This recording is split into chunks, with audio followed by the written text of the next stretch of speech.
Good evening, and welcome back to the weird and the wonderful with Strange Bones. That's me. Zanele, welcome.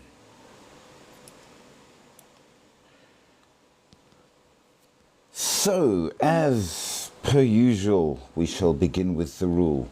The one rule, the only rule. The rule that matters. The rule that says that on this live you can have any opinion you like. You can go pretty much with believe, disbelieve, think it's crazy, do anything you like. But don't be rude, because if you're rude, you will get the boot. We don't allow rude on this live, but we do allow opinions, and we like them. So absolutely make sure to comment. Comment as much as you like, comment whatever you like, but don't be rude. Like, share, subscribe. Without you, we cannot support the channel. So it's all up to you, the people that matter. And as we progress with it all, welcome to user 8488 and all the rest of the numbers, and Emily N. I hope you are having a wonderful evening. So yeah, remember that we do this for our own amusement and curiosity. Neko-chan, how are you this evening? I hope that you are in fine and fabulous form. It's always good to see you, and I hope you can stick around a little bit tonight. Well, it's Halloween, so I hope you've got a cup of coffee, because we're going to go on with something which is again one of those things that technically we know is absolute rubbish. It's only a story, a myth. Nothing more than that. Hey Oreo. Hey Berry Lou. Mickey Mew. Are you in fine and fabulous form? Yeah, I'm alright, thanks. How are you? I am good. And Good. it's Heyrons has changed. You know, some of these guys change their names so often I never quite remember who they are. So Heyrons, who we know from way back, is now Oreo. But welcome Oreo. New phone, there you see. That might be the reason. He did say he was getting a new phone, so this is a good thing. I would like a new phone, but not going to happen yet. Alas and alack, mine is getting very, very ancient. I hate getting new phones. It's too much work to learn how to use it again. Well, I try and just get like the upgrade of the one I had before. So by and large, it's pretty much the same thing. So yeah, well, but I feel your pain. So tonight, I hope you're ready for something interesting. Yeah. So, as always with many of the things we talk about, this is a topic that everybody knows is nothing more than a story. It certainly cannot be real. And we know this. However, what is the strangest thing of all is, despite the fact it's certainly absolutely guaranteed not real, it turns up in just about every culture and country around the world independently. Now, I'm not saying that means anything, but maybe it does. So, you're not allowed to guess, Mickey Mew, because after all, we discussed it earlier, so you already know. But if anyone else can guess what we're going to be talking about, it will be impressive. Thank you so much, Oreo, for the likes and the follow on your new phone. I have a Samsung Galaxy A12, which is like from back in history. You see, it was really, really, really strange. Well, yes, it is about the strange. I will not deny that. That is absolutely true. And yes, the wild, most importantly, because the wilds are where they come from. But keep going, keep going, keep going. So yes, we got an interesting one, and partly, of course, in honor of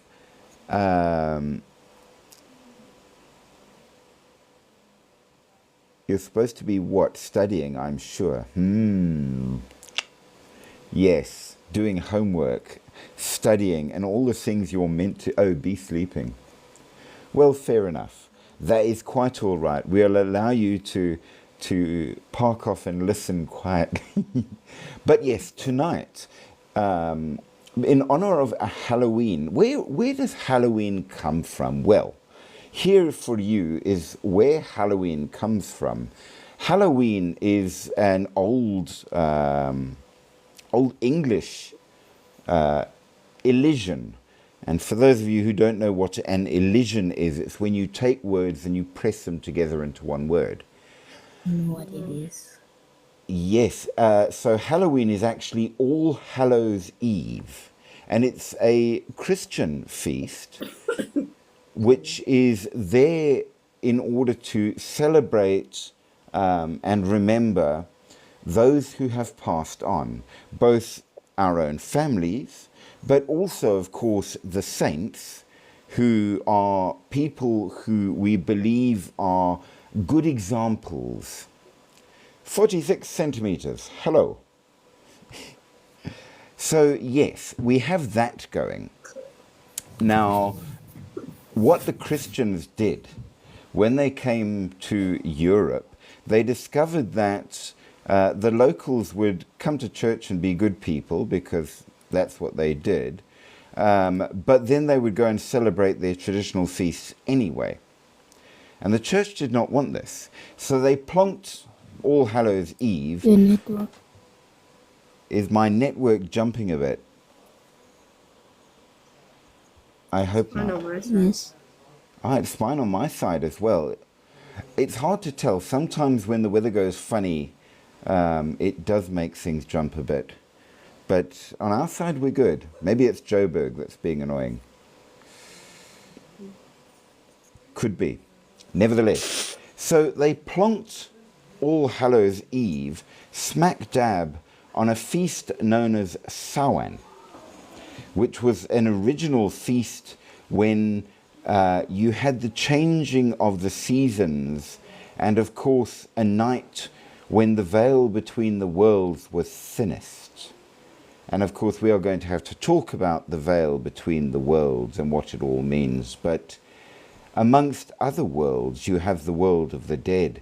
So at Samhain, you might see many strange and paranormal things, including ghosts, monsters, and even the fairy. So tonight, we are going to talk about the fairy. What Is it Halloween tonight? No, Oh, not yet. not yet. 31st of October. So, And technically speaking, it must be midnights of the 31st as we change from one season to the next, one time to the next, and everything draws together so that all that is spooky comes to one place. Now, of course, as you may not know, it was always believed that there are multiple worlds, something which nowadays people tend not to believe in, but science is finding that there might be parallel universes. And might there be things living there? We don't know. But according to old mythology, which we know is only a story after all, There are many worlds, and one of those worlds is the realm of the fairy. Now, fairies appear in a great many mythologies, and in the modern days, no, Oreo, it is not. It is on the 31st. Though strictly speaking, it's a carryover of 2 days, because it goes from the 31st to the 1st, because that's Samhain.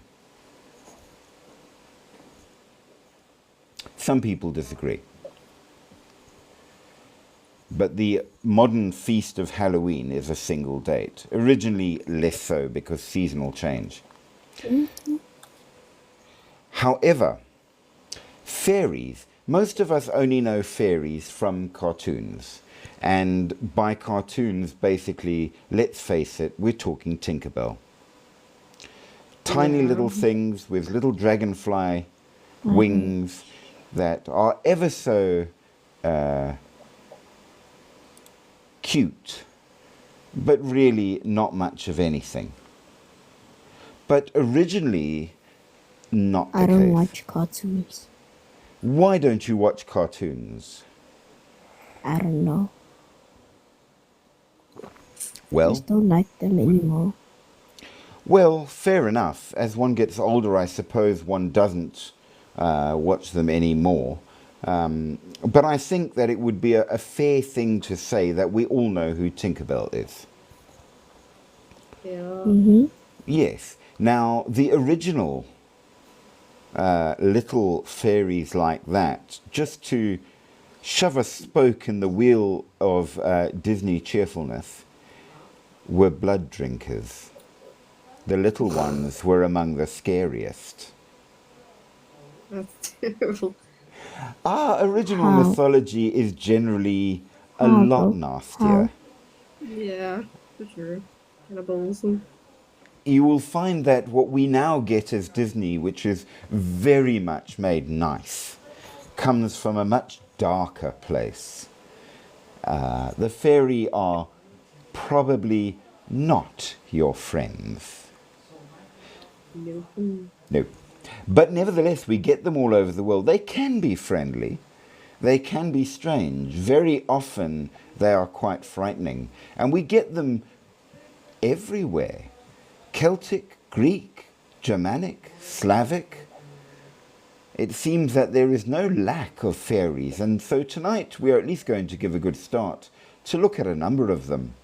And you will quickly realize that the little Tinkerbells are merely one variety of fairy. There are quite a few out there, and they range from beings that look like extremely beautiful humans standing over 6 foot tall with powers and 6 magic. foot. Oh yes, they are big. Some of them are incredibly beautiful, but that doesn't make them nice, merely attractive. Some of Okay. them are truly ugly. Some. Some of them are more like animals. Some of them might be more like people. But we will look at all of them and where they come from. And of course, you will quickly discover that keeping iron, cold iron nearby is a very safe way to live if you're anywhere where the fairy might be. Now, in case you're thinking, we're in Africa. We don't have fairy in Africa. Wrong again. We absolutely do. And yes, they're even darker than some of the European counterparts. So let's find out what we've got. Fairies, the inhabitants of the mounds, nature spirits to a certain degree, often tied to locations, sometimes benevolent, sometimes mischievous, sometimes quite awful, I have always. to go sleep. No problem, Oreo. You have a wonderful, wonderful sleep, and thank you for joining while you did. Good night. See you tomorrow. Good night, good night. Yes, you Very will. nice. So, powerful beings, magical beings, not quite all in this world beings.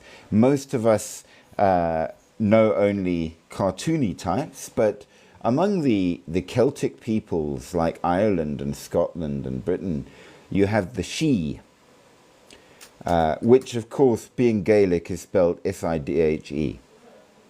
Yeah, spelling in Celtic is fun and nothing like you pronounce it. Yeah, that sounds difficult. But nevertheless,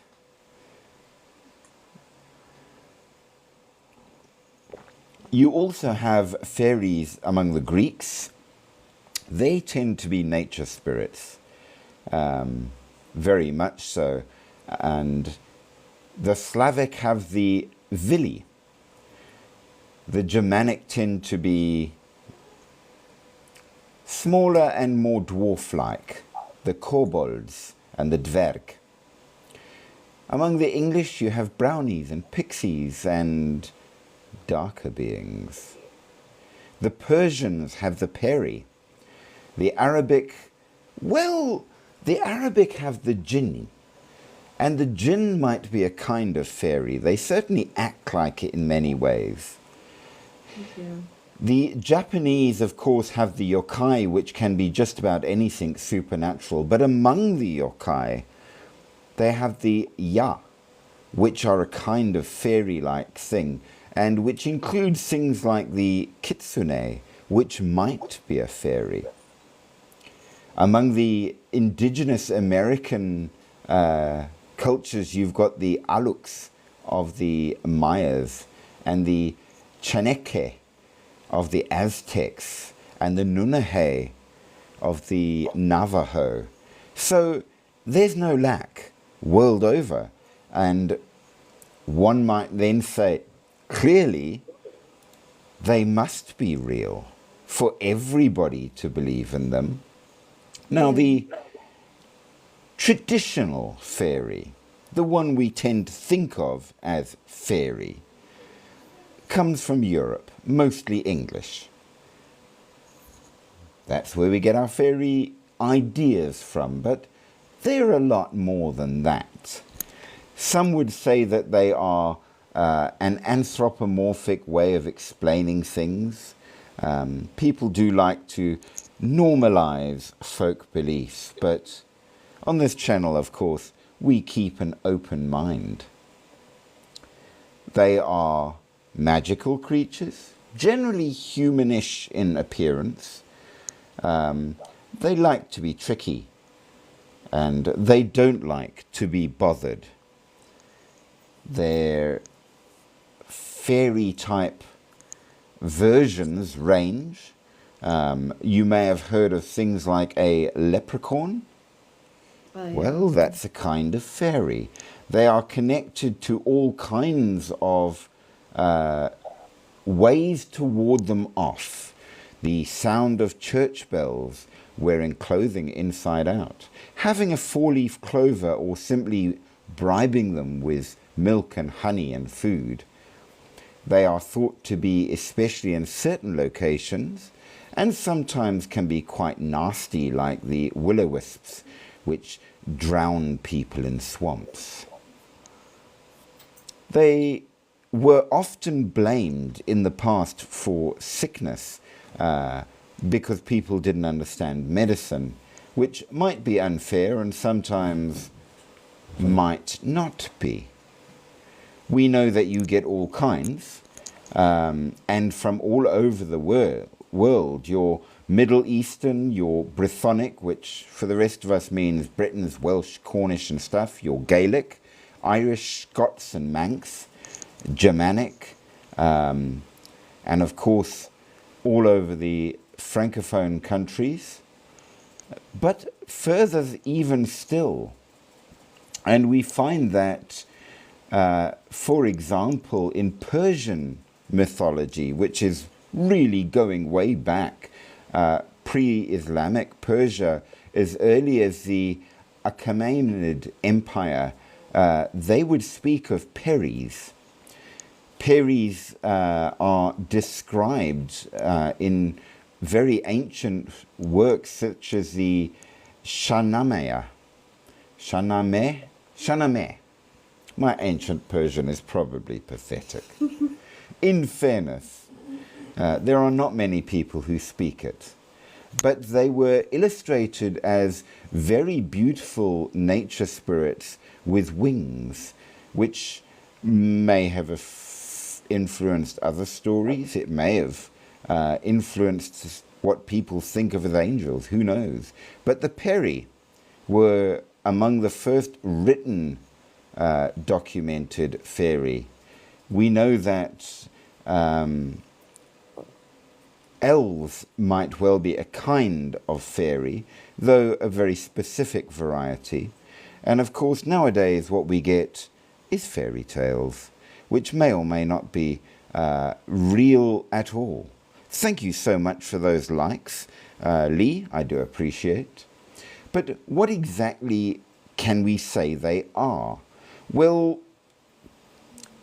hard to say. Humanoid, can shapeshift and therefore appear pretty much what they like, can change their size when they wish to. Often considered to be generally, normally smaller than humans. In the Orkneys, they tend to wear clothing that lets them hide and may wear armor. Others say that they are always barefoot, others not. It seems that different ones in different places change how they appear. They fly on birds, can be small enough to sit on the stem of wheat or ragwort, or large enough to be taller than the average human. Where do they come from?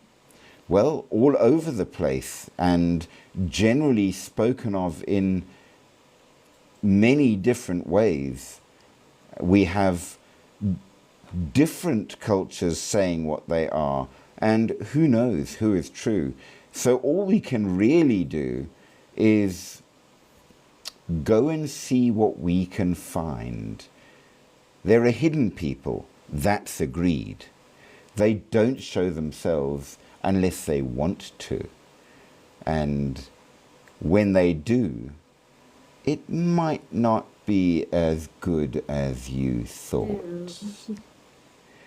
But they are often fascinating, enchanting, but we need to remember that while they are a terrific people, the root word of terrific is terror. And to be enchanted is to be mesmerized and trapped. So just keep that in mind. They are not human, that we know. They are not elementals, exactly. That also we know. They appear everywhere and are a great favorite in stories, appearing as animals like deer, hares, cats, black sheep. The legend of Nokshigauna in the Scottish stories shows how they decide to take on different shapes just to frighten people for the fun of it. We know that they can be quite civilized when they are so moved, but not when they are not. And indeed, you find that they have different tribes and types as well. The Tuatha De Danann, of course, are beautiful and light, but not trustworthy. Whereas the children of Anun are darker, uglier, and also not to be trusted. Trusting a fairy is dangerous. the way that time moves in their realm is not the way it moves here, which might mean that possibly their difference in realm, such as it is, would mean that you're gone for a day from here but are there 1,000 years, and you step out and crumble to dust. Or the other way It's like around.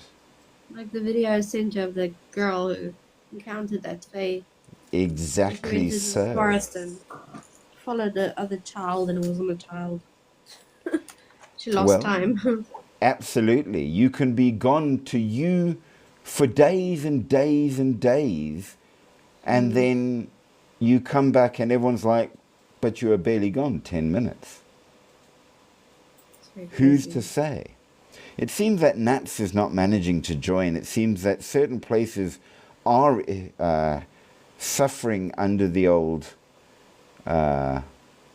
difficulty in connecting. I'm sorry for that, but it was good that you tried. But moving along indeed, we need to speak of the Tuatha De Danann, which are the specially Irish fairy, the children of Dana, which is quite fascinating in and of itself. They came to Ireland escaping somewhere in Europe and fought the Fomorians in order to take over, which they did. You also have the Aoshi. The Aoshi, of course, are a kind of fairy different to the Tuatha in that regard.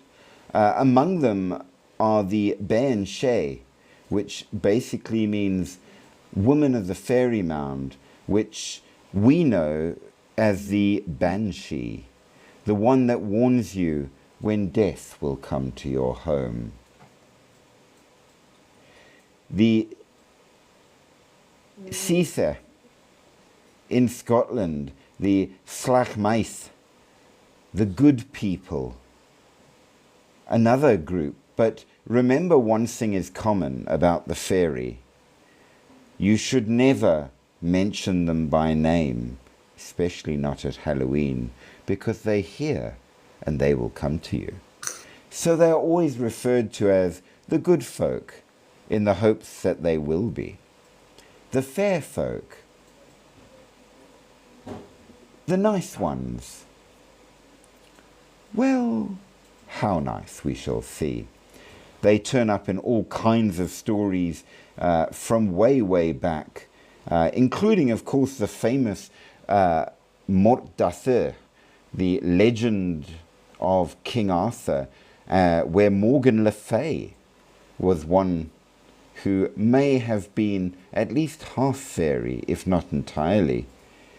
We know that they turn up in all sorts of stories and may in fact have kingdoms different to each other. In the Mort d'Arthur, they speak of fairies that come from Avalon. Avalon is one such realm, but then so is the realm of the Tuatha, and so is the realm of Anun. So is the realm of the Nunnehay. So different kingdoms, perhaps, different places, very, very different fairies, but with much in common. We know, of course, if you've ever read Shakespeare, and you should, if you read it all, A Midsummer Night's Dream, of course, all about the puka. So, Oh, yeah. absolutely, yes, there you go. You remember, don't you? And of Yeah. course, even Tolkien was influenced by the Fae. So we know them by different names and in different cultures. So where shall we begin? Well, I think that a good place to start is in Africa. where, Yeah, that's a good idea. yes, where we do have fairy. And we have the Aziza. These ones are said to be good. They are known mostly among the West African tribes, especially Dahomey. They are forest beings, as many fairy are, and they will provide good magic if you treat them well and are respectful. And they have given people a lot of practical and spiritual knowledge over the centuries, they say, including the use of fire. They are little people, like to make their homes in silk cotton trees or anthills. So, in fact, there's even a genus of plants named after them in their honor. So there is that. Now, exactly what they are is small, shy, but don't mess with them. They can become upsetting if you disrespect the forest they guard. But now, some say they may have wings, some say they don't. It all depends how much has influenced the original beliefs over the centuries. It's very hard to say, but they are small, they are interesting, and they know far more than you, and they watch the forest. So be respectful. We also have Yumbos. Now, Yumbos, again, west to central Africa. Senegal is a good place to find these things. They are the spirits that, well, exactly what they are is hard to say. Some say they are the spirits of the dead. Others say no. They are very pale, with silvery hair and about 2 feet tall. They live beneath the hills and come out to dance in the moonlight. They feast on large tables waited on by servants who are invisible except for their hands and feet. They like corn which they steal from people and fish which they catch on their own, and they may invite you to eat with them, but do be careful. You never know. With the gift from the fairy, it may have 2 sides, and after that, you owe them. Never I Oh, see owe there the are fairy. quite a few African fae here. It's pretty creepy looking ones. They are indeed. Remember though, and here is the first instance of interesting. You can ward them off with iron. Yeah. This is going to be a recurring theme. So watch for it. So the Wolof will tell you all about them if you go up there. So they are a kind of African fairy. We know that little versions of these things appear all the way through, and in southern Africa, I forget the name off the top of my head, there is absolutely a small variety, a little hairier than most of our views of fairies, but nevertheless, the guardians of the forest, they're sort of spirits and sort of not. And being good to them will absolutely do great things for you, but being bad to them or upsetting them is not a good idea at all. We also have Turkish fairies, the Al-Ana, which you will find in Turkey and Azerbaijan. It is a female creature in certain ways that is again associated very much with nature and that kind of thing. They say that she is generally only seen as a very ugly old woman with an overly hairy body and long straight hair. She wears a red hat with a fern twig attached to it. Be careful of fairies with red hats, because when they get them, they are not red, and they dye them with blood. With blood. Yes, indeed. She's said to kidnap babies and replace them with changelings, another theme that turns up in a lot of cultures. I watched a movie about that at one point. I can't remember what it was called though, but it was really interesting. So did I, and the one that I watched was very unimaginatively called The Changeling, but it was a There you damn go. good It's probably movie. the same one. It's the Yes, same one probably. it was a very good movie. They say you can recognize a changeling because, unlike normal children, they might be slightly disabled or a little strange. It doesn't cry enough for a baby and seems to stare too hard. It may get its first teeth far too early, and it seems to be somehow spiteful. Well, it might not be human, and it might be a changeling. It is said, however, that all, at least within the Turkish version, all changelings pass on in early childhood. They don't live very long, which means that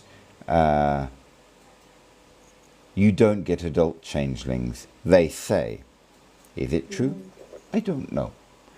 They say that to protect your child, you must tie a red ribbon around its hand. And this is, in fact, a custom that's still done all over Turkey. And you put a red hat on its head and shield its face from the light of the moon, because that way the fairies think that it's already a changeling and don't bother it. Well, it's a dangerous thing, and you have to be careful of these creatures. But again, not the only ones. The next one, which is quite interesting but a little brief, are the Kodama from Japanese folklore that live in the trees again. It's an interesting situation that they say you will hear them. They echo in the mountains with a very strange cry. They are said to be very agile and can move with speed. Bless you. Their outer appearance, when they wish it so, is just like a tree, which means that if they don't want to be seen, they're not. But should you try to cut it down, you would instantly be cursed. And it certainly, bless you. Sorry about that. Not at all. Now, it is said, though, to have one of these Kodama trees growing in your garden is incredibly good luck. And you definitely want it. But then, of course, you must look after it. Good gracious me. Are we allergic to fairies? I was hoping this wasn't going to happen. I've been sneezing like this all day. Shame. Anyway, Frederick, thank you for the sharing there. I do appreciate that. Remember, guys, like, share, subscribe. If it's not for you guys, we cannot support the channel. And comment muchly, please. It does make the algorithms work. So they say that if you have a Kodama tree in your yard and you know it's a Kodama tree, and you try to cut it down, things will go awfully for you and indeed even your children. So there is that. They say that when they want to, the spirits of these trees can absolutely take human form when they want to. Exactly what they are is hard to say. They come from way back. They have always been said to exist. There are stories of the Kodama as far back as the tale of Genji. And even then, they are not sure if it is Oni, Kami, or Kitsune, a kind of yokai. Now we know Oni, of course, are demons, Kami, of course, are gods, and Kitsune, well, Kitsune are Kitsune. So it could be all kinds of things. Hello, 4Q Neckerts. That's not good. Katlego, I am sorry that your neck is hurting, and I do hope that you feel better soon. Much thanks for the sharing of the live, and thank you to Lily as well for the sharing of the live. I appreciate that greatly. Now, we see then that these creatures are generally pretty nice, as long as you're good to them.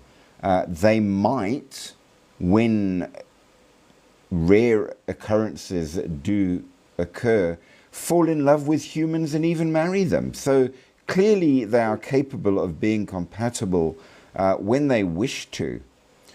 But, well, only when they wish you. Now, they say that if when you go and cut a tree and don't ask permission, because you will be warned off if it's one of the wrong kind to cut, you will hear an anguished voice echo through the forest, and within several days the tree will wither, and thereafter the being may very well die, and the other ones will want revenge. So be careful. Don't just randomly cut trees in case there is a Kodama therein. They are fairly ordinary looking. They look just like people. So they can pass among humans when they wish to. Just like the fairies in many other places, and that matters. Now, among the Chinese culture, one which made me laugh, and I think will make you laugh, Mickey Mew, do you remember ever seeing the movie Gremlins? Yes. And what was the name of the fluffy creature that what it was before they went to become gremlins? Do you remember? Magpie. That is correct. Well, what you didn't know is that they didn't invent that just for the movie. Oh. It comes from Chinese culture. The Mogwai is indeed a kind of fairy. And it comes from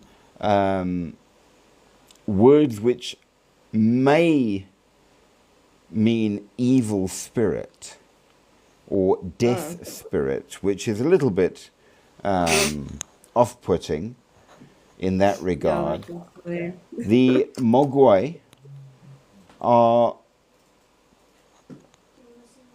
spirits of the forest, that we will say, that owing to later religions has become demonized, but originally meant a kind of yaoguai or goblin sprites, which are described pretty much along the same lines as goblins and sprites in every other culture. It makes sense though. Like it does. Because Well, it seems to say that lots of people have seen them in lots of cultures. All they've done is given them local names. Maybe. yeah. We're not saying it's true, but maybe. So you get along with them other beings which absolutely are demons. The yaksha, for example, are described exactly as the same way as the rakasha of the Hindu beliefs, and hideous, demonic, etc., all evil. The Mogwai, no. The Mogwai are different. They are indeed some strange kind of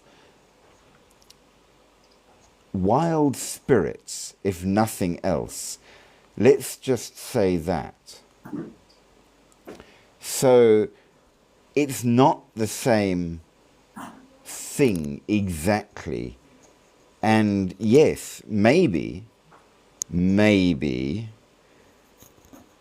they might change if you upset them, just like in the movie, from smaller, fluffier, animal-like spirits into something dark and scaled and angry. And that would be your fault. Yeah, if you feed them or give water, they get annoyed. There you go. So the rules are out there. Now, we spoke initially of the Peri from Middle Eastern, shall we say. Now, they are not jinn.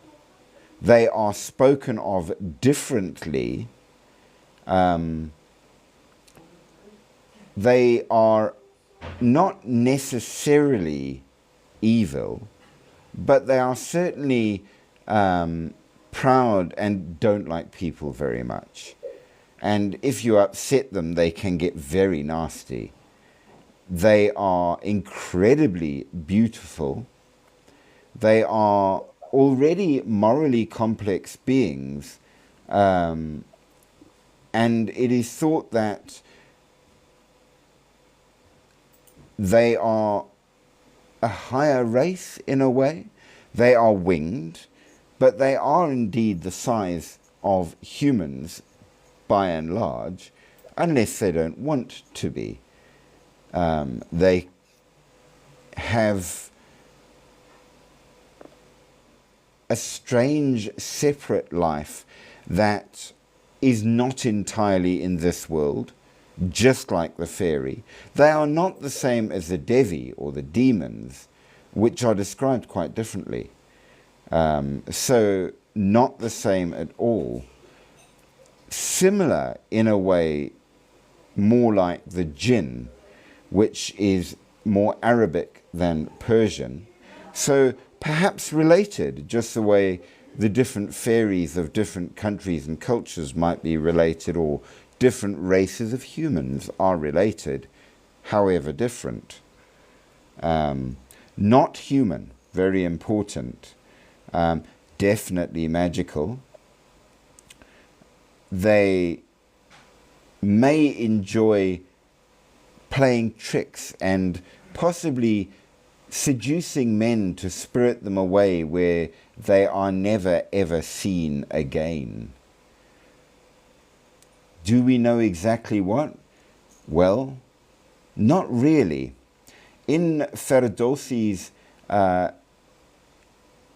Shahnameh, the Book of Kings, we know that even named ones do appear. Sorush appears to warn the king and his son, threats that were posed by the destructive Ahriman, the negative god. Remember, the Persians were dualistic. So you had good god and a bad god. And the bad one wanted to destroy the world. So the fairies do appear. We also know that a Pari appears in the story of Ahmad Paribanu, which is one of the stories in the 1001 Nights, the famous collections of stories from Arabic mythology.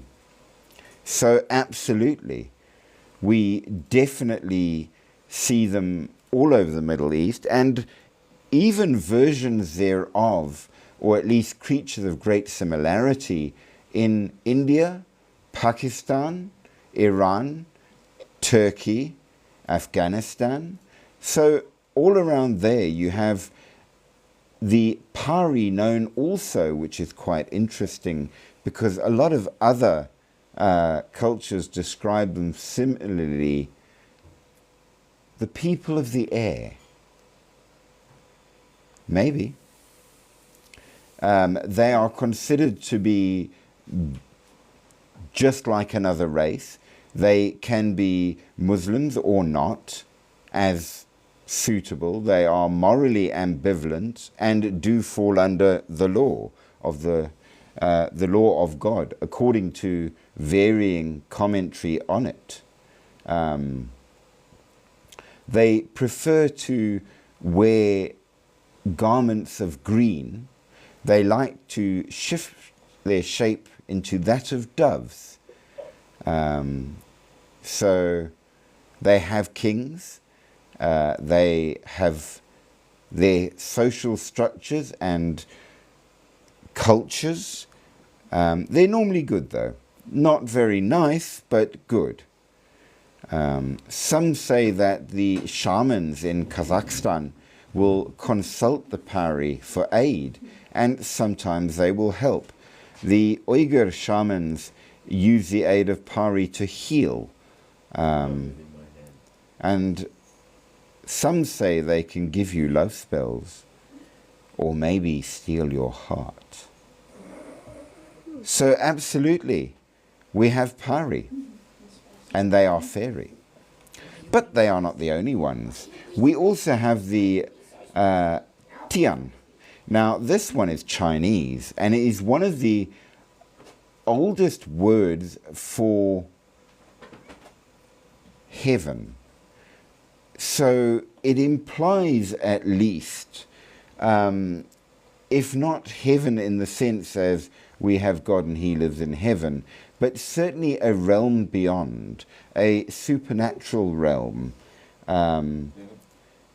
We know that in the very old Chinese view of things, you had Di, which really is earth, this realm, and on either side of it you had the two poles of,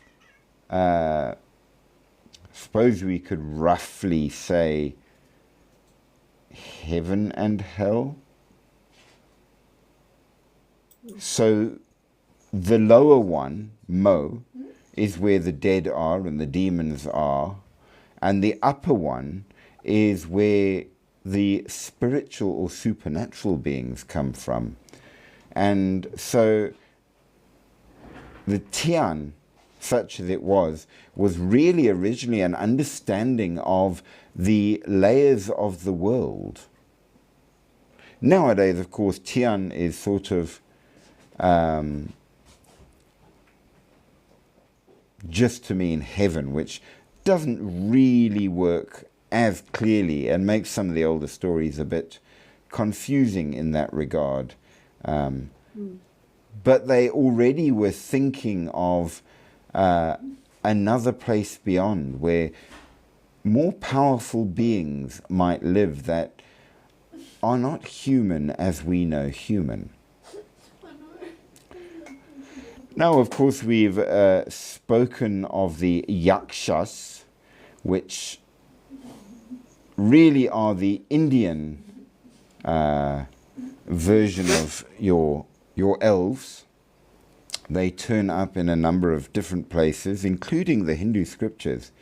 Yaksi or Yakshini. They appear in Hinduism, Buddhism, Jainism. So quite a few. They are considered to be a fairy, associated with nature, the woods, the mountains, but there are darker versions that may be even fond of eating humans. So whether or not this is a different race or you've caught them in the wrong mood, is not entirely clear, though they are referred to differently as bhutas rather than yakshas.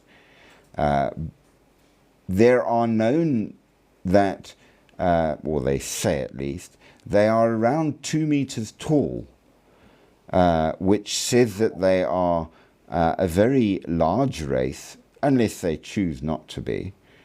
They are absolutely magical, and they are associated with all specific kinds of nature, and indeed with certain places in that regard.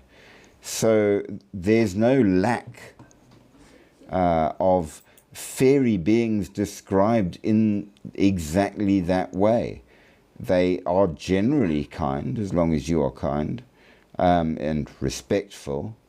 They are humanoid, at least, very tall, but might be given away because some of them have sharp teeth or tusks, which show that they are not quite as human as you thought.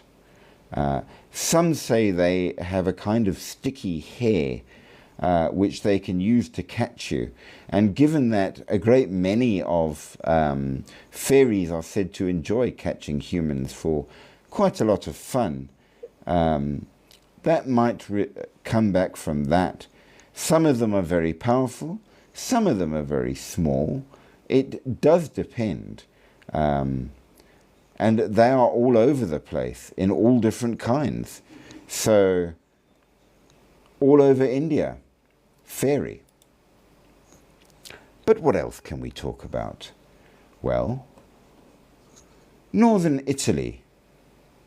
You wouldn't have thought they'd be there, but nevertheless. Anguane. The Anguane are cloven-footed nymph-like creatures with beautiful faces. They carry their children in baskets held on their backs, and apparently, and I do apologize, they have very, very big breasts. Why? I don't know. They like to seduce men, and will often help infertile women become pregnant. So they are absolutely described more or less exactly as the fairy. They can be good when they want to be good. They can be bad when they want to be bad. Thank you for the follow there, JMO. And thank you to Danielle Esterhuizen for the follow as well. I do appreciate. Remember, guys, we do what we do because of you. And without your support, obviously, we cannot keep the live going. So like, share, subscribe, follow, send lots of gifts, do all the wonderful things. And we will be very, very grateful thereon. Hey there to Light. I hope you are having a wonderful, wonderful evening. I'll be right back. Okay, no probs. And by the way, Light, thank you very much for the likes there. I do appreciate. So the next one, which has a bit of a sharp little name, is the Alp, which might be somehow similar in ways to a vampire as well, which might very well tell you that they come from the Chthonic countries, this specific one from the Germanic folklore. It's known to have a magic hat which gives it powers. Beware of fairies in hats. They often are not good. This one draws its power from its Tankap. The word Alp is the base root word that we get in English as elf. So they come from a lot of different names because they have a lot of different forms. The Shrat, for example, is a purely female, hairy forest spirit that if you're a woman, you're fine. If you're a man, she will quite possibly just unalive you for no reason, because after all, you went into her realm. You also have others like the Walrider and the Mart and the Mar and the Trud. So different versions with slightly different shapes, some of which can be quite nasty. We know that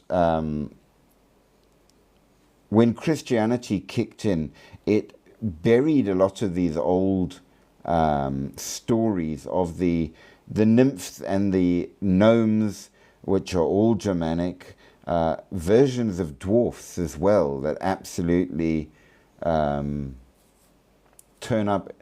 And the Alp and the elf are basically the same, and they are a kind of fairy. You get big ones, you get little ones, you get hairy ones, you get nice ones, you get nasty ones. In modern stories, they tend to refer not to the Alp, but to the Alfr, which really is similar to the Norwegian Alfar. So we have that. You have the Gevark, which are dwarfs, usually ground-related and mining-related in the Germanic stories, which kind of shows in that regard where we get our ideas of dwarves underground, because the Germanic really are. And they are led by kings. Albericht basically means the powerful elf, if you will, which is paralleled by the French Oberon, the king of the elves, who may or may not be friendly when he wants to be. In English, Oberon, which really was taken in by Shakespeare from the Germanic. So the stories have passed on, and they can do a number of things, including mess with your dreams.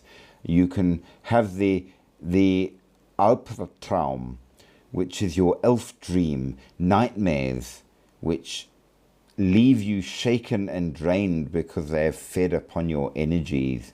Sometimes they might be a lot like the creatures you saw in Brave, the moss people. And some of them seem more ghost-like, like the Weissefrauen, the white woman. But these are elves, and they are different. Beautiful when they want to be, ugly when they don't, and definitely never to be trusted. Nevertheless, as we move along, we have more elves and creatures. So let's talk about the Aoshi. The Aoshi, as we said, are one of the forms of English elves, if you will. And when I say English, it comes from the British Isles, so you get variants. The Aoshi, or the Ishi, if you will, is more Irish and upper or northern English. They are very much similar to elves as we understand elves. They're said to be the descendants of the Tuatha De Danann, the original Irish elves, the folk of the Sidhe. So our Sidhe just means the people of the Sidhe. Those creatures or beings, just as you might say we are the people of humans. Same. They say they live in the hollow hills, the high airs, and the deep depths. They may or may not have once been worshipped as gods and goddesses. Sometimes they are referred to as specifically the folk of the mounds, the Daunshi or the Daenshi. We know that she just means fairy, if you will.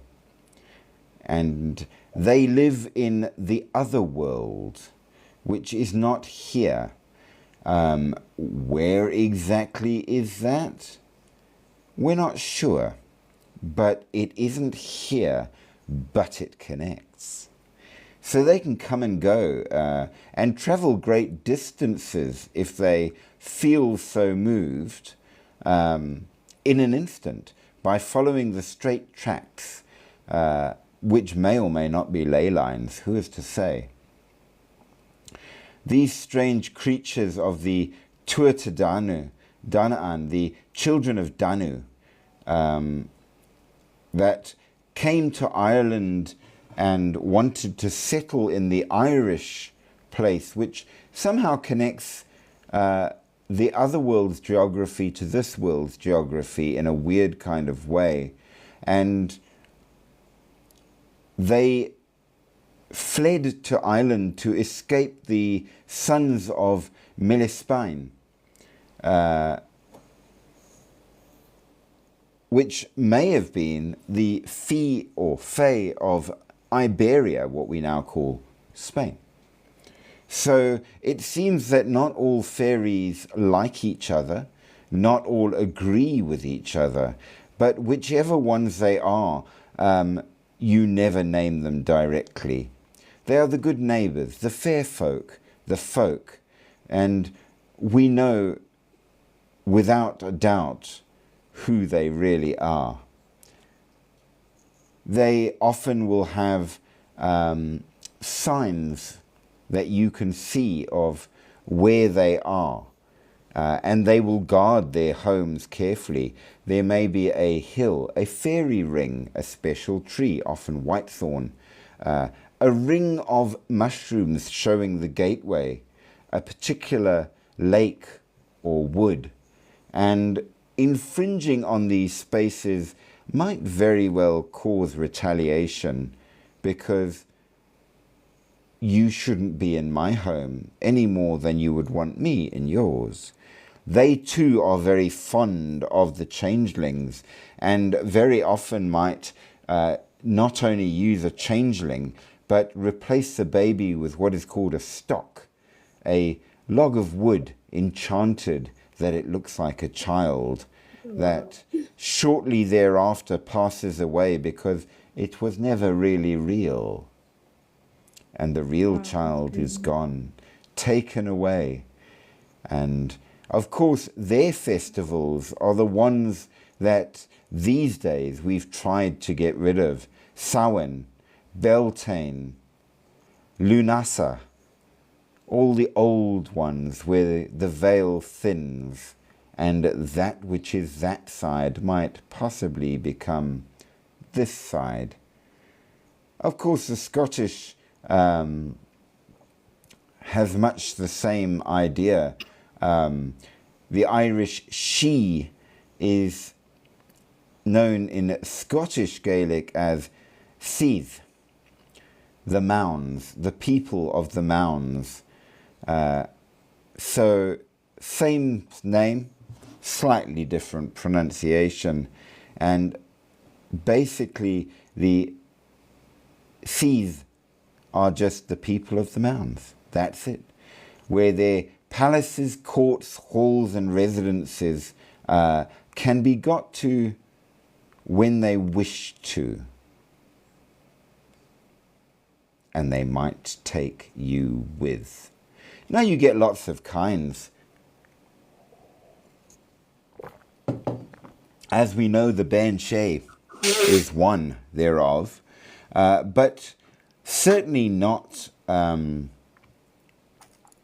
alone. The Banshees in Scotland is the same kind of thing. You also have the Banich, who indicates less by the call, but rather by being seen washing bloody clothing in the river.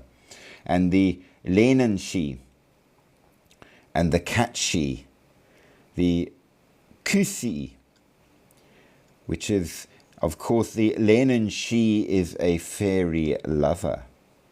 Do be careful.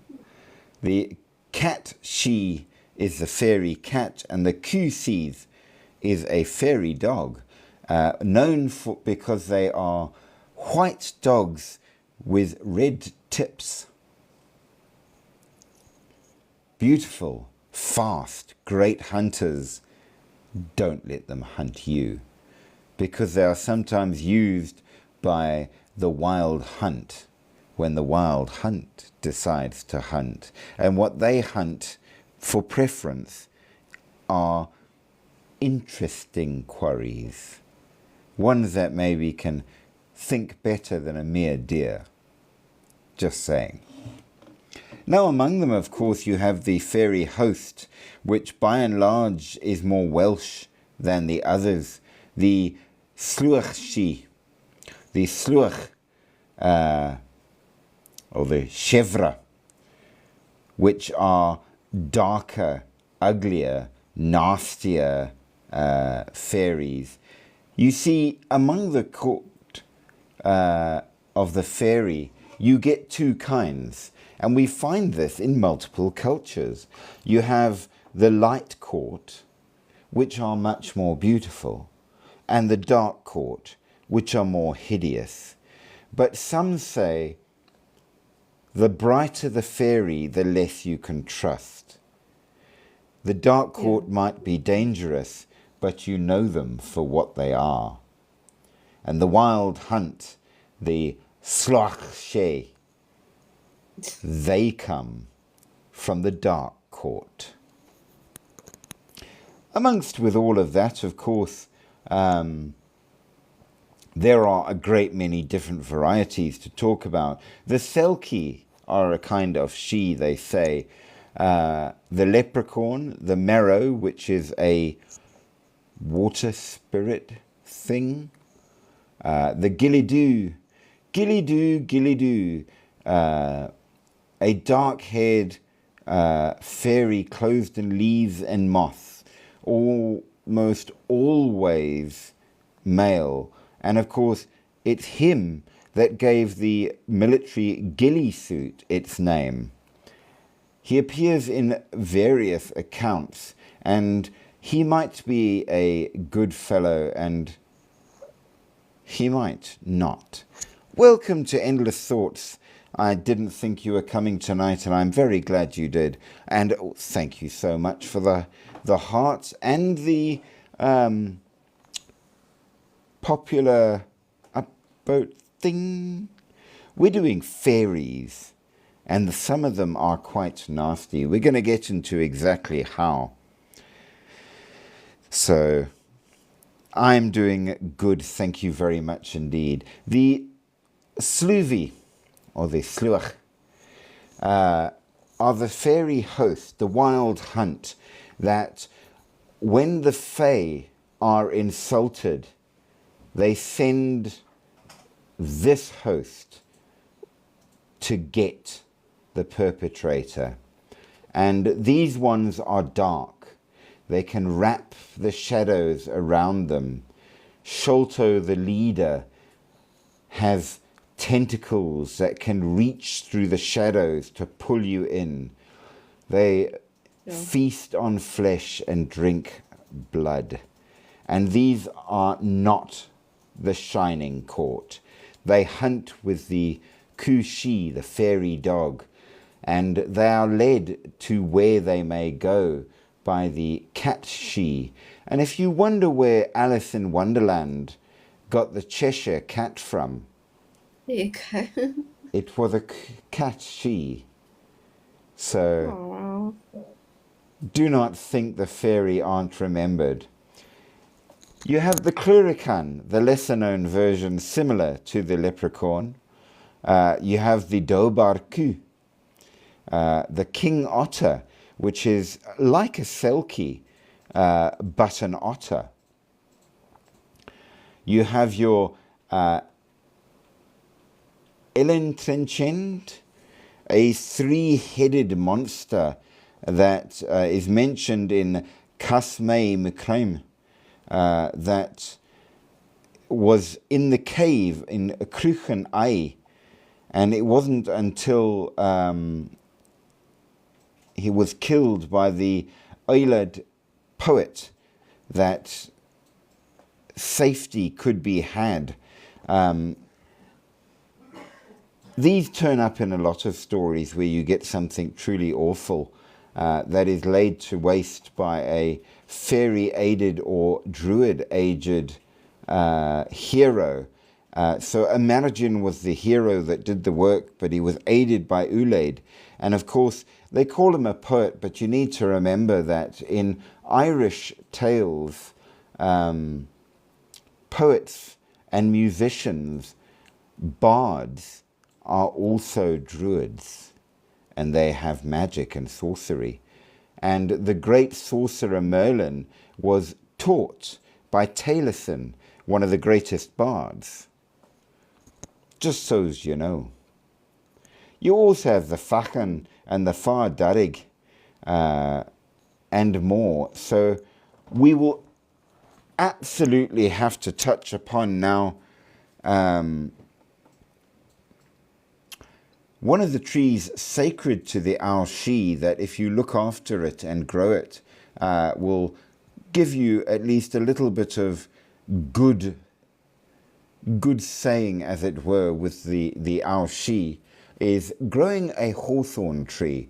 And interestingly enough, as I mentioned before, it grows everywhere where I am. Fairies are kind and beautiful. Ah, my dear, let me tell you of the wasp fairy. Yes, you remember them as Tinkerbell, the little ones that can change their size down to the smallest type or as big as you, that can shift their shape and feed entirely on blood, hiding among the flowers and waiting for you to tire and lie down to sleep, whereupon they will feast. And if you're wondering, I do remind you that in the original story, Tinkerbell was not a good one. Go and read it. J.M. Barrie point. Yes?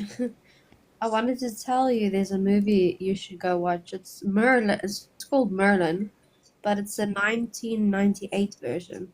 Okay. It is brilliant. If you like, it's all about the Fae and Is it a really, single really good. movie Yeah, it's just a single movie. called It's Merlin? really good. It's got the Queen Mab and all the it's really interesting. Well, of course, what was that famous book? The Mists of Avalon. Oh yeah. Read that if you like your fairies, and they are definitely not all good. So there we go. The next one is from Northumbria, and it's a brag, a shape-shifting goblin from Northumbrian folklore and from Durham, which, when it wants to, can appear as a horse or donkey. It's fond of letting unsuspecting humans ride it before bucking them off into a bush or a pond and then running away laughing. One notable example is the Pictree brag that was said to take unusual forms, such as a calf with a white handkerchief around its neck, a naked headless man, and varying other things, and sometimes were known to make hideous noises just to scare you and throw rocks at you. And maybe, in fact, the brag is another name for a knocker. Another kind of fairy of this type, that when it dislikes you, it will throw things. Who's to say? But with that said, we go on to yet another one, the brownie. Now, brownies turn up in lots of places. Basically, it is a small fairy that, if you are good to it, it will keep your house clean and tidy, ensure that the milk is always fresh, and that the harvest grows strong. And if not, if you don't do things in the right way, it will go very badly for you. You have to leave a bowl of milk for it at least once a week by the hearth of the house. Brownies are easily offended and will leave homes if you feel that they feel that you've insulted them. They are quite mischievous, they like jokes, and will punish lazy people. They can turn very malicious, like boggarts, if they think you've become bad. They are echoed in Rome and Italy by the lares in Roman tradition, and indeed by a version whose name I cannot for the life of me remember in Romanian. We know that they turn up all over the place. England and Scotland has Hobbs and Ersegs, the Bobach and the Fenodri, which are brownies from the Isle of Manx, the Manx people, so the Isle of Man.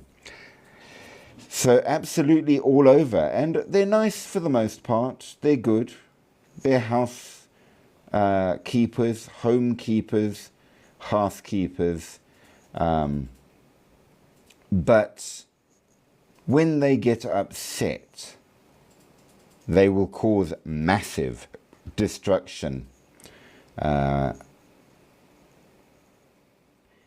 So the brownies helped out a farmer in one of the tales in the Crenshaws in Berwickshire, and they had mown and harvested the grain for years for these people, and then one day someone said that it was poorly mown and stacked, and that night the brownie carried all the grain to Raven Crag 2 miles away and hurled it off a cliff, and after that it was never looked after for them ever again.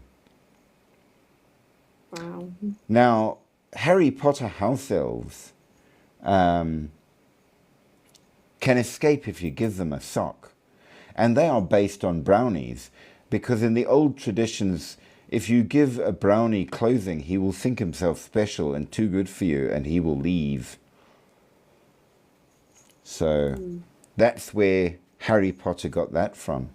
The Clurican is like a leprechaun, but now a leprechaun is mischievous and he enjoys a bit of fun, known for his laughter and all the other kind of things, but not the same, because you see the Clurican is particularly a drunk. Let's be fair.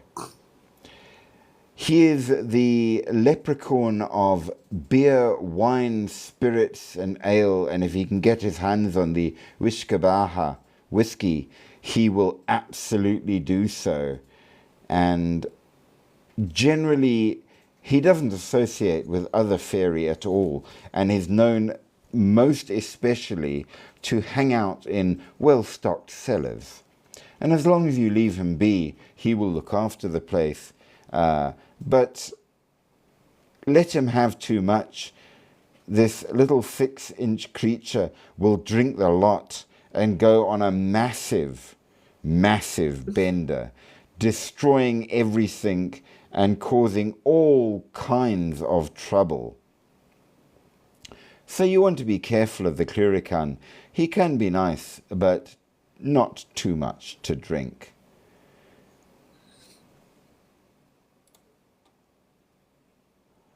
The next interesting one is the duende. The duende is basically exactly your brownie, except the Spanish version.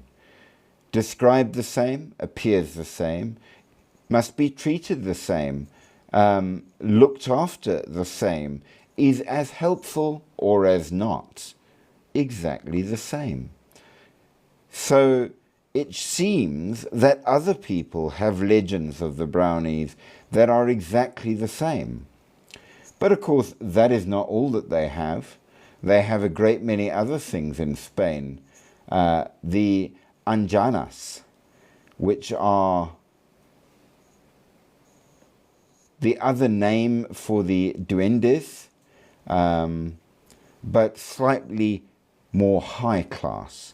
They like to have flowers in their hair and wear stardust and beautiful things instead of just helping out with the homes, but they have their home in forests, ponds, lakes, caves, come out only at night to dance and are incredibly beautiful. They might be the royalty of the brownies, if you wish. They help people by and large, but don't steal from them. If you take away that which is hers, she will be very nasty, ruin you financially, and basically make your life a misery until you die. You also get specific ones, mountain ones, the Apabarduksu, the Busgosos, which are your moss fairies. We've met these before. The Dianos, the fairies of domestic animals that will help the animals as much as they can, but sometimes will steal them, disorient people looking for them, and basically ruin your life in that regard. They like playing tricks on people. They like to play in the snow, make strange noises and mysterious lights, and party the night away.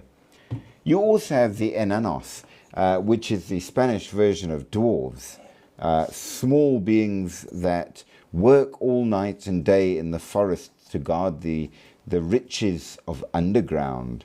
They've got the money, and, well, they play tricks, tempting people with riches of varying varieties that will turn into nothing more than stones and leaves in the morning.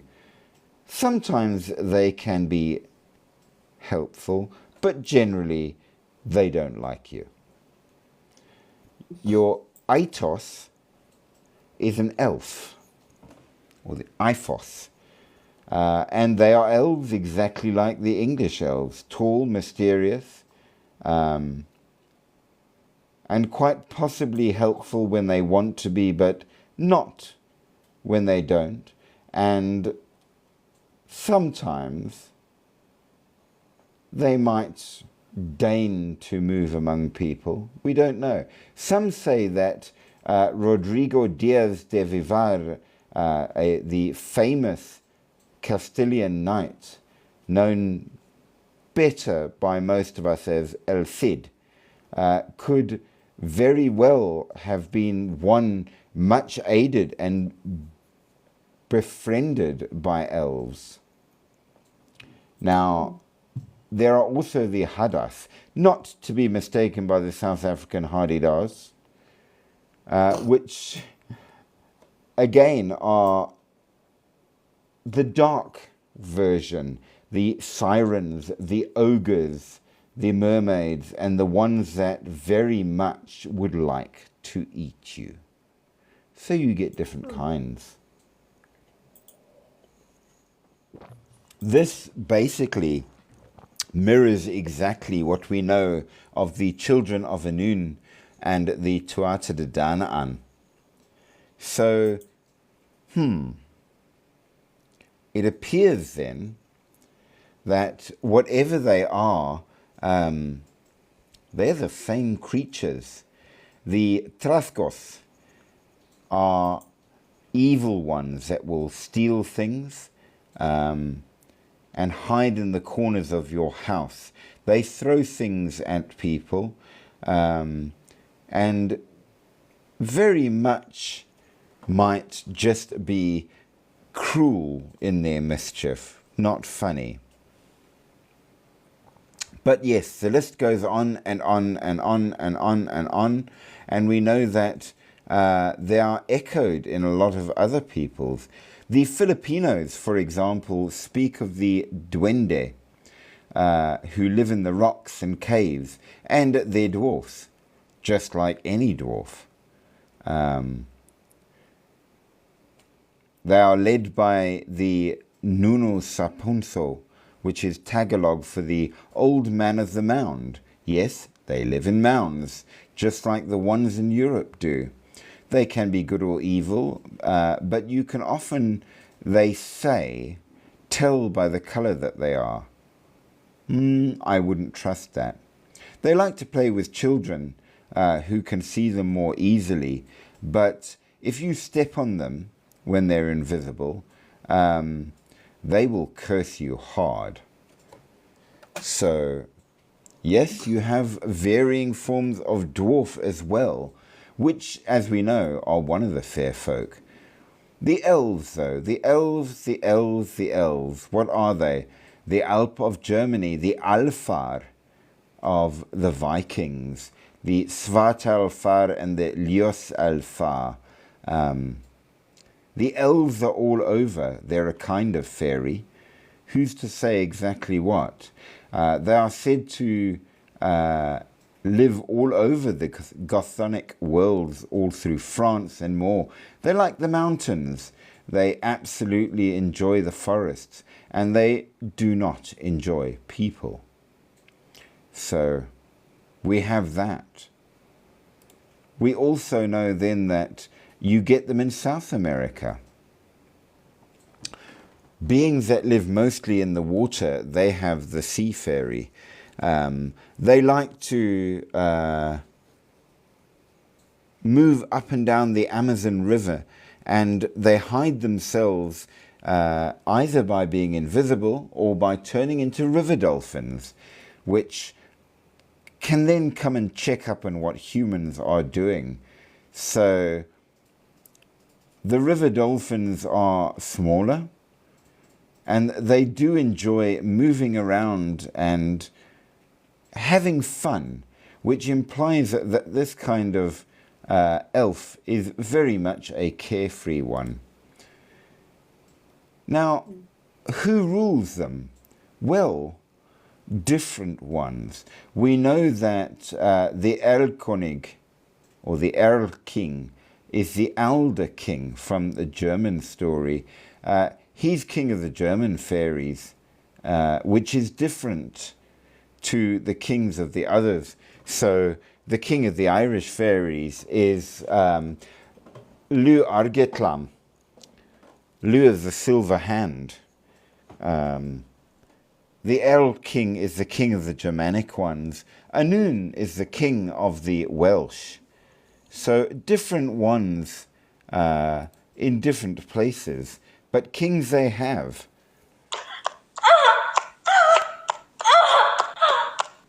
And this person, unfortunately, is going to be totally disconnected and will be blocked entirely and reported, so that ultimately their account gets closed. And if that's mean of me, then it is. Because we have one rule on the channel: don't be rude. That was so random. Some people literally just want to see the world burn. You usually find them several years later as crackheads. Yeah, pretty much. To be honest. So, good luck for them and goodbye. So, you get different kinds of elves and different kinds of kings, and they do talk about them in varying stories. The alder tree in Germany is often connected to the fairy, just as the hawthorn in other places and the alder in others still.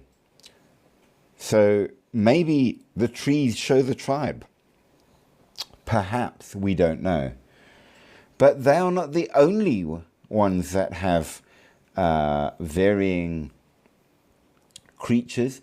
We have the Fossegrim and the Stromkarlen from the northern Scandinavian folklore, a very, very pretty young man that plays his harp or his fiddle in the streams and waterfalls.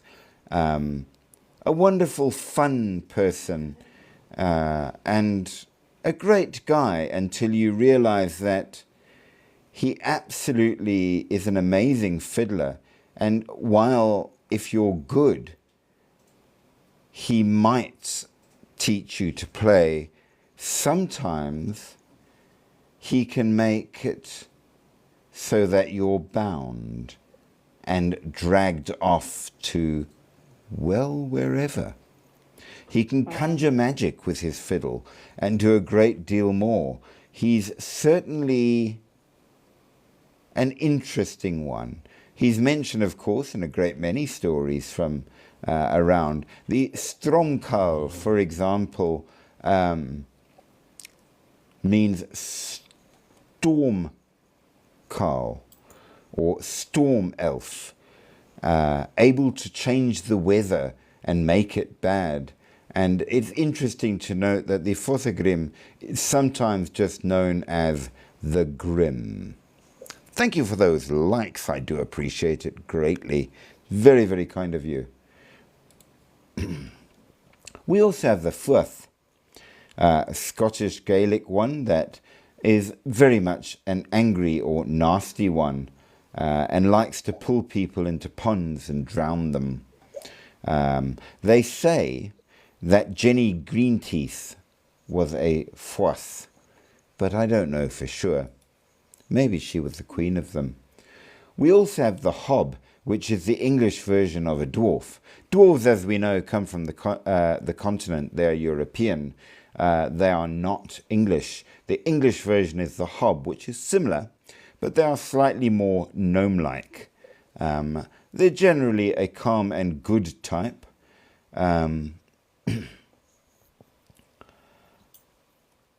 Are they decent?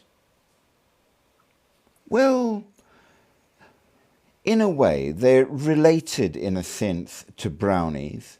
So when they are good, they are very, very good. And when they are bad, they are horrid.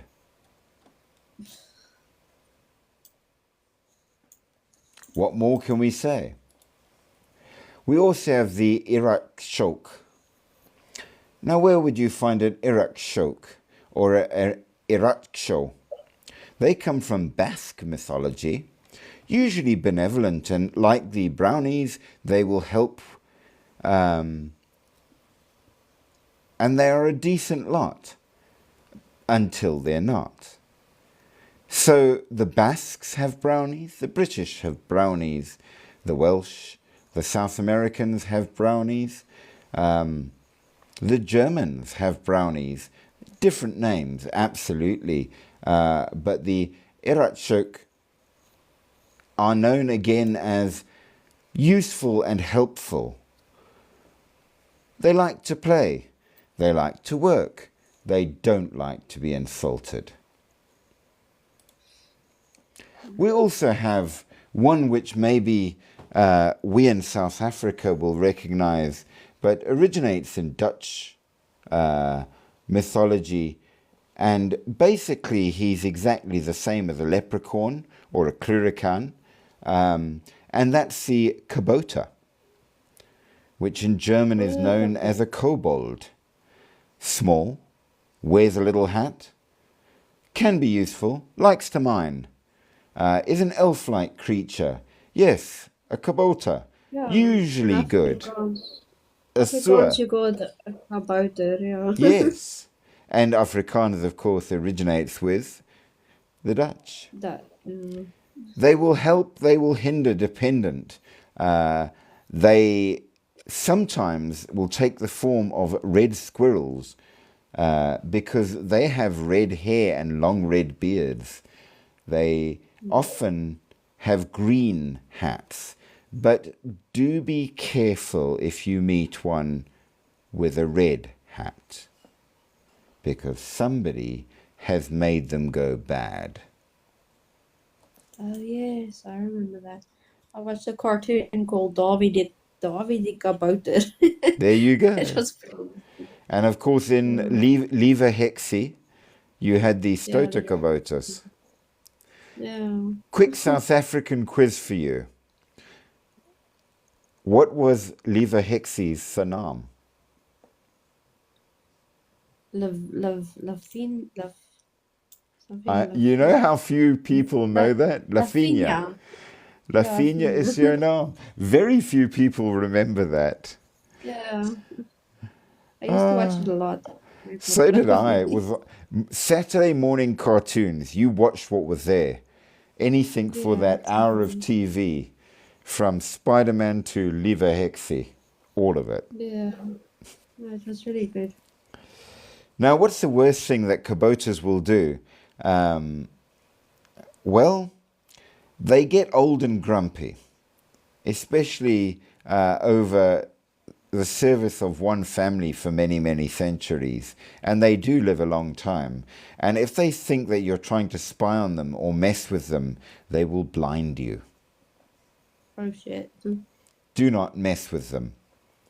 They might give you your sight back later on if you're good enough. We're not sure. We do know, of course, that they are connected to a number of stories, including The Elves and the Shoemaker, which is a modern version of a Dutch story of the kabouter. Yes. I remember that story. Absolutely. We also know that there are all kinds of fun stories that you can read and find out about it, which in English was called gnomes, but in the original was Leven en Werken van de Kabouter. Yes, the life and works of the gnomes, or the dwarfs. Oh yeah. I Yes. remember that. Yes. See, we know more about the fairies than you thought. I had that book actually. Yes, so did I. Do you remember the horror movie Tommyknockers? Yes. Well, perhaps they're real. Among the older folklore, they speak of the knockers. And the knockers are found in mines. They are found in Cornwall, Devon, Wales, though they have slightly different names in different places. The Coblins, for example, the Cloker, the Brownie, but they like to mine. They like to find things down there and look after things, but they get upset when humans start mining away down there if they are not properly respectful. And they might hide the miners' clothing and tools, or even their food, and tease them. But you can hear them in the mines by the knocking that they make as they work. And sometimes they will use the knocking to warn you, if they like you, that the mine is about to collapse and you should definitely move back up, or of explosive gases that your lantern might set fire to. So be careful of the knockers. Make sure that the last bite of any pastry you eat is left behind for the knockers, and spill a little beer just to let them know that you appreciate them, because if you don't and they feel unloved, they might show you that you're unloved as well. Now, interestingly enough, though, they can be more than miners, and they can be very helpful. And indeed, they say that there was, shall we say, a difficult start to a company that wanted to brew beer. But nevertheless, it was assisted in its startup by the help of the Tommyknockers, and it is indeed called the Tommyknocker Brewery. So who's to say? That's interesting. Well, nobody can disprove it, even if it can't be proved. You also have the Corrigan, who's a kind of dwarf. He's a particularly small one. And basically, he as well is the particular version of mining dwarf that you will find among the Breton people. So dwarves come in slightly different sizes, but they are all small, of course. They like to mine, they like gold, and they don't like people messing with what they are doing. They have beautiful hair and red flashing eyes, and they quite possibly are very, very beautiful. Some say they can predict the future, change shape and size, move at lightning speed. They have beautiful voices and like to sing and comb their hair. And you might actually find one that will cause you to fall in love with them. But if you do, they'll kill you. They don't like people, and they are afraid you'll steal their treasure. They will steal your children and substitute them with changeling or stocks. And on the night of the 31st of October, Samhain, they wait among the hills for anybody that walks astray. Be careful of Corrigans. They dance with flowers in their hair and a knife through their belt.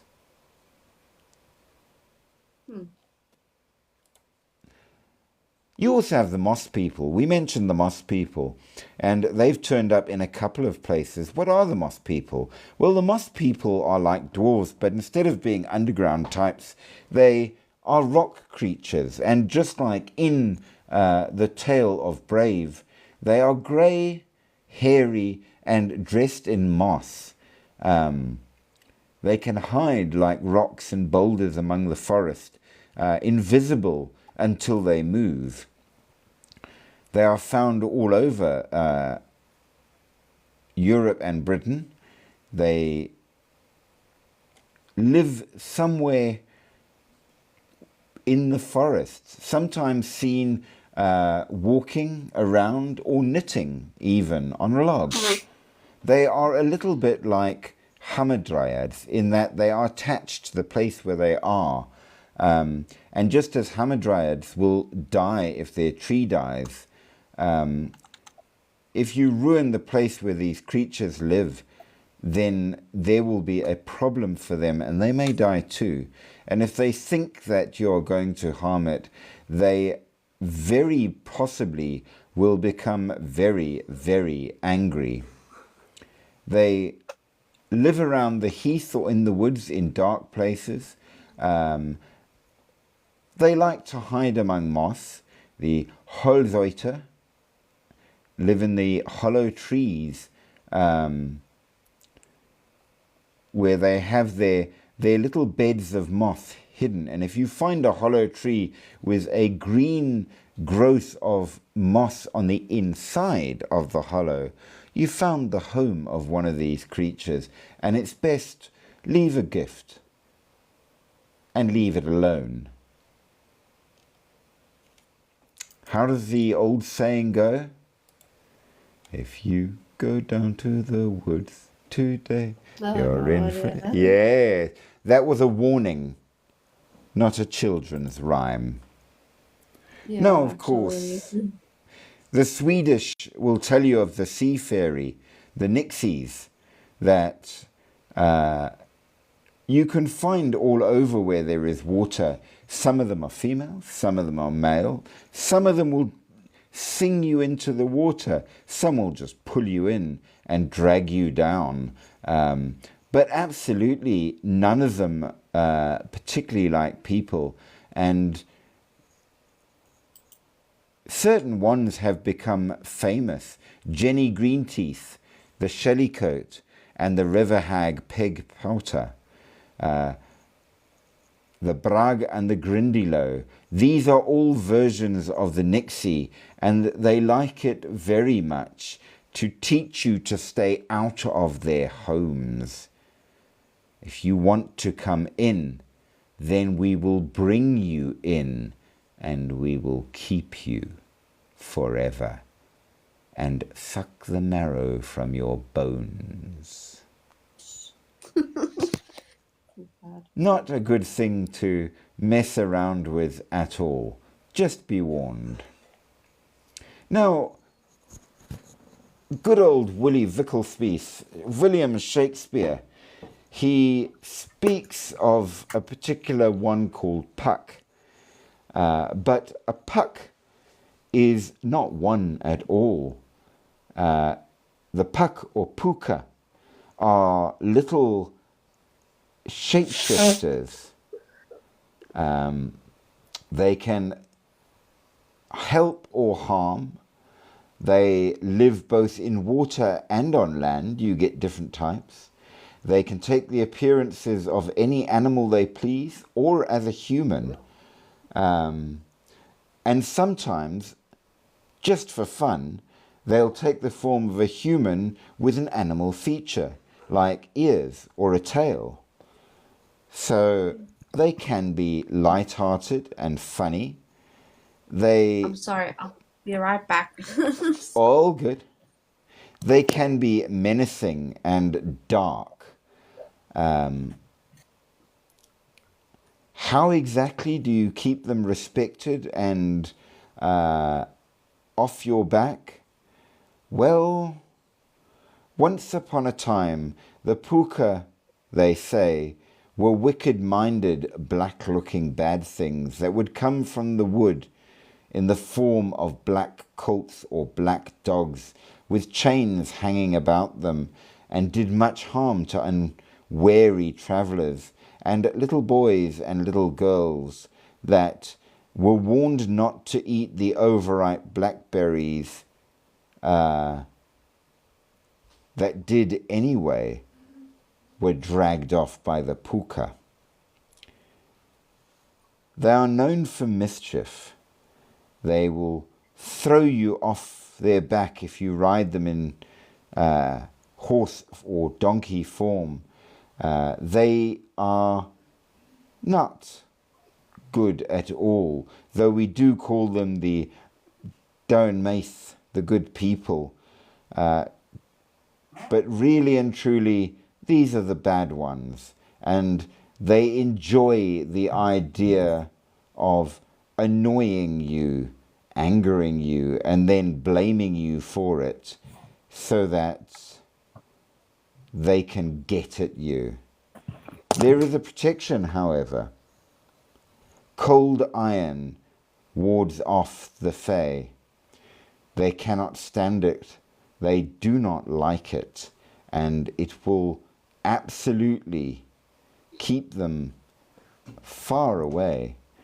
Now, we know that you also get a beast called a Kelpie, which likes to drown and eat people. A Puka is different. They just want to give you a very, very bad time because they can. Are they good? Are they bad? Who's to say? There's only one way to find out, and it's not the good way. Huge thanks for all of the likes there. I appreciate that very, very greatly. But there are more. In Scandinavian folklore, you have the Rar. The Rar are a kind of spirit. The word, or the name, comes from Ratha, which is an old Norse. We don't have that letter anymore in the English language. You get different kinds, and they are connected to different parts of nature. You have your Skogthra or Hulder folk, which come from the forest, the Sjora, which are from fresh water, the Havthra from salt water, and the Bergthra from the mountains. These are elves that enjoy their place, and they can be nice, they can be nasty, but they live where they will, and preferably away from people. But they're not bad. The Huldra folk, as we know, are partly cow, with a cow's tail hidden under their clothing. Selkies, of course, we've gone into at great length, are a form of fairy. The Sluithi, or the Sluich, Sluig, different names for the Slugnamarf, the host of the dead, though whether it was truly the unforgiven dead or they meant you who would be dead is not always entirely certain. It got a bit mixed up when Christianity came in, but if you see a flight of grey birds going overhead, all in a very straight direction, duck and don't be seen, because there's a good chance they're not the birds at all, and they're searching. They can fly, they can run, they may ride horses with fiery eyes and flames that drip from mane and tail, with hooves that strike up sparks no matter where they are running over, and on their backs beings with eyes of red that reach through the night with fingers of shadow to draw you in and devour you. When the wild hunt gets out on the field, somebody is going to die. We know that the old creatures sometimes might go as troops of combat or just an amusing hunt. The Llw, as the Welsh speak of them, or Lw in Old Britannic, the troops, the ones that go to hunt, to kill, and are sent to punish. And of course, they come especially around the 4 nights of the year, just like Beltane, Lunasa, or Samhain, which is just a couple of days away. If you hear horses at night, stay inside. Don't look out the window, because to see them draws their attention, and you don't want the attention of the hunters. Now, among the Welsh, they speak of the Tylwyth Teg, the fair family, the nice ones, the good creatures. But that's not so much a description as a plea. These are the children of Annwn.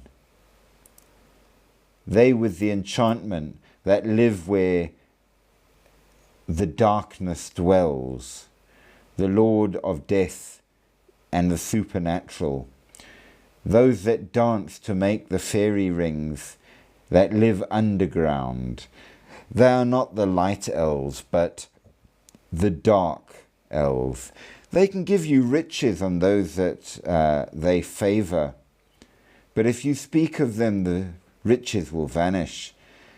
Fairy maidens might marry you, but you have to look after them, and if you break the rules, they will disappear. Keep cold iron away. They don't love it. We know that these strange creatures sometimes will take processions and ride their horses and visit houses to collect their due of milk and honey from humans. And we know that they can travel all over. They can certainly be very, very good when they want to be good. But again, when they are good, they are very, very good. And when they are bad, they are horrid. And when they join together to form the Sluzi, they are horrid. So the children of Anun, those that live in the dark, can be beautiful. They can be very, very ugly. They like to eat mushrooms especially, and they are known to grow them. They wear, as part of their clothing, the flowers of foxglove, but not because it's nice, though it can be pretty, but because, after all, that's where you get the poison from that stops man's heart. And in the modern day, when you say that somebody's had a heart attack and you say they had a stroke, it's from a memory of when you would say they were elf-struck. The smallest wound and the poisons they use will stop your heart. Even a mighty man who could withstand many injuries drops dead when struck by the elf arrows. Be careful, because they live among the trees, the hedges, and the tall grasses, and they're always watching. Be polite. So creepy. The Aluks, which comes from the Mayan people, totally cut off from the rest of the world, small, about knee-high, humanoid, generally invisible, but can take physical form for purposes of communicating with, or when they want to, frightening humans. Natural features are their homes, forests, caves, stones, fields. Do enjoy milk and honey. They are somehow exactly like the brownie, even though it's a completely different country and culture. The Aluks work with farmers, helping things grow, especially the maize fields, which were so important to the Mayans. And they will bring the rain, patrol the fields, whistling to scare off predators and crop thieves. But you have to treat them right, or they get angry. And, well, if your house becomes a Katal Aluks, it's basically going to be haunted. You want to be careful. You find them all over where the Mayans lived, and they do play tricks, throwing pots and pans into the yard. And it's said that even till today, many construction companies in the Yucatan Peninsula do ceremonies at work sites before starting to build to avoid offending these creatures, just in case.